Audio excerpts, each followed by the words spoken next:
اور خوشبختی ہے کہ ہم نے تراویح کی نماز میں مکمل قرآن پاک سننے کی سعادت حاصل کی، اور خوش نصیب وہ بھی ہے کہ جن لوگوں نے اس کے انعقاد میں دامے دیر میں قدم سخن تعاون کیا، حصہ لیا۔ ان تمامی حضرات کے لیے دعا ہے کہ اللہ تبارک و تعالی ان تمامی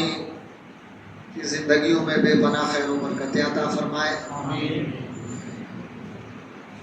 حضرات، قرآن مقدس یہ رب کا ایسا کلام ہے، آسمان سے نازل کردہ یہ ایسی کتاب ہے کہ جس میں اللہ تبارک و تعالیٰ نے ساری تاریخوں کو اکٹھا کر دیا ہے۔ دنیا کے بننے سے لے کر بابات کے حالات تک تمام نبی و رسول میں جو مشاہیر انبیاء و رسول ہیں، ان سبوں کے ذکر کو، ان کے واقعات کو، ان کے زندگی گزارنے کے طریقہ کار کو اللہ تبارک و تعالیٰ نے قرآن مجید میں تفصیلی طور پر بیان کیا ہے۔ اتنا ہی نہیں، دنیا کا کوئی ایسا علم نہیں ہے جس کا ذکر اللہ تبارک و تعالیٰ نے قرآن پاک میں نہ کر دیا۔ زمین کیسے بنی، آسمان کو کیسے بنایا گیا، زمین کتنے دنوں میں بنی، آسمان کو بنانے میں کتنا وقت لگا، چاند اور سورج ستارے ان کے چلنے کا حساب کتاب کیا ہے، دنیا میں اس زمین پر جو اللہ تبارک و تعالیٰ نے پہاڑ بنایا اس کا مقصد کیا ہے، ان تمام چیزوں کو بڑے تفصیلی طریقے سے اللہ تعالیٰ نے قرآن پاک میں بیان کیا۔ اس کے علاوہ سب سے بڑا کمال اس کتاب کا یہ ہے کہ صدق دل سے جس نے بھی پڑھا سنا، اللہ تبارک و تعالیٰ نے اس کو صراط مستقیم پر گامزن کر دیا، وہ کامیاب ہو گیا۔ دنیا کی واحد کتاب یہ قرآن ہے کہ جس کے صرف پڑھنے پر ثواب نہیں، اس کتاب کو ادب سے دیکھنے پر بھی اللہ تبارک و تعالیٰ ثواب لکھتا ہے، اس کا چھونا بھی ہمارے لیے ثواب ہے۔ اور ہماری سعادت تو یہ ہے کہ اس کتاب کو ہم اپنی نگاہوں سے لگاتے ہیں، اپنے سینے سے ہم لگاتے ہیں، اور قرآن کی برکت ہے کہ جو غلاف قرآن کے ساتھ منسلک ہو جاتا ہے، جو کپڑا، جو کور ہم قرآن شریف پر لگا دیتے ہیں، وہ بھی ہمارے لیے لائق ادب اور لائق احترام ہو جاتا ہے۔ تو اپنی نسبت کو، اپنے رشتے کو ہم قرآن سے مضبوطی کے ساتھ جوڑ کر کے رکھیں، تاکہ اللہ تبارک و تعالیٰ کونین کی سعادتوں سے ہمیں مالا مال کرے۔ دنیا میں جہاں تعلیم کی بات آتی ہے تو تعلیم، پڑھنے پڑھانے کا مسئلہ، اللہ تبارک و تعالیٰ نے جو سب سے پہلی سورت نازل فرمائی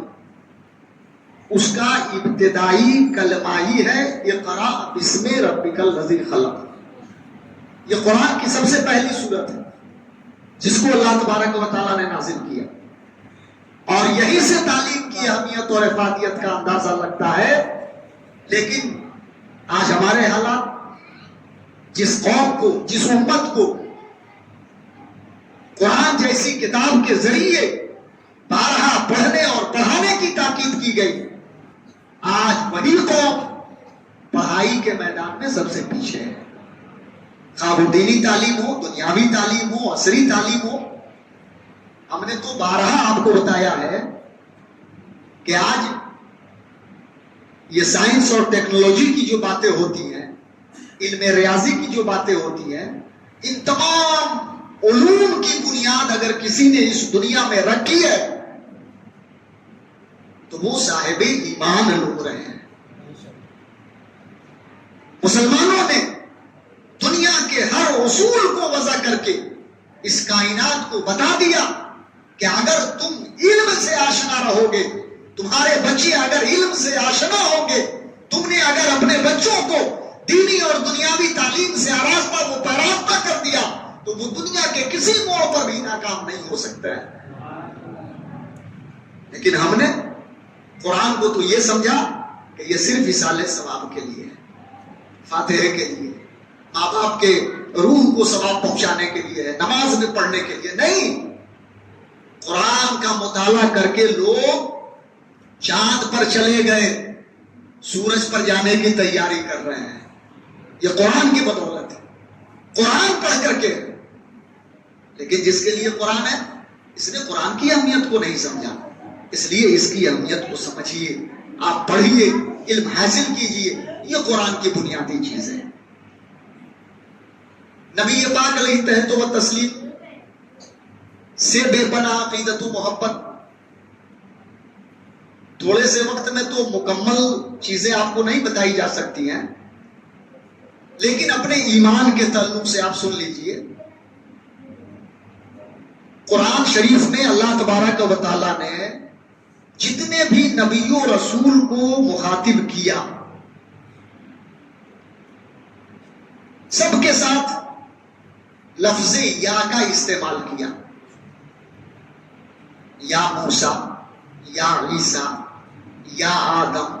یا زکریا۔ حفاظ کرام بیٹھے ہوئے ہیں، یہ لوگ جانتے ہیں، لیکن قربان جائیے اپنے نبی اور رسول پر، آخری پیغمبر پر، رحمت للعالمین پر،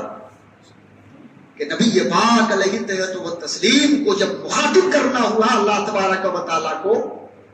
تو یا محمد کہیں نہیں کہا ہے۔ پورا قرآن پڑھ جائیے گا، یا محمد آپ کو نہیں ملے گا۔ جب مخاطب کرنا ہوا تو اللہ تبارک و تعالیٰ نے فرمایا یا ایھا النبی، یا ایھا المزمل، یا ایھا المدثر، یاسین، طٰہٰ، اس طریقے کے القاب اور خطاب سے اللہ تبارک و تعالیٰ نے مصطفیٰ جان رحمت کو مخاطب فرمایا۔ آپ کی تعظیم کی بات آئے، آپ کے توقیر کی بات آئے، آپ کے علم کی بات آئے، آپ کے مقام اور مرتبہ کی بات آئی، تو اللہ تبارک و تعالیٰ نے قرآن کے کئی سورتوں میں کئی مقامات پر اور فرمایا کہ مصطفیٰ جان رحمت کی تم تعظیم کرو، ان کی توقیر کرو، اور اپنے رب کی تسبیح صبح و شام بیان کرتے رہو۔ وَتُعَزِّرُوهُ وَتُوَقِّرُوهُ وَتُسَبِّحُوهُ بُكْرَةً وَأَصِيلًا، یہ قرآن کی آیت ہے۔ مصطفیٰ جان رحمت کے تعلق سے اللہ تبارک و تعالیٰ نے صحابی رسول کی جماعت، ایک ایسے بھی صحابی ہیں کہ جو ذرا سا اونچا سنتے تھے، تھوڑا سا ادب و احترام سے آپ لوگ سن لیجئے، یہ چیزیں بارہا آپ کو نہیں ملیں گی، غور سے تھوڑا سا سن لیجئے، اطمینان رکھیے، 5-7 منٹ آپ درود شریف پڑھیے، اللہم صلی علی